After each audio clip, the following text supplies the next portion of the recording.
మహిళల కోట్ల రూపాయలు ఆదా, అందుకే మహిళల బ్రహ్మరథం ఆగదు ఇక రాష్ట్ర ప్రగతి పదం.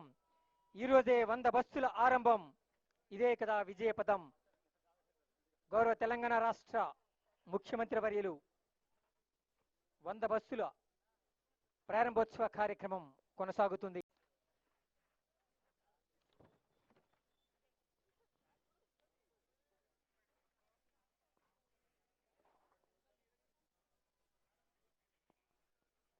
మహిళల కోట్ల రూపాయలు ఆదా, అందుకే మహిళల బ్రహ్మరథం ఆగదు ఇక రాష్ట్ర ప్రగతి పదం. ఈరోజే 100 బస్సుల ఆరంభం, ఇదే కదా విజయపదం.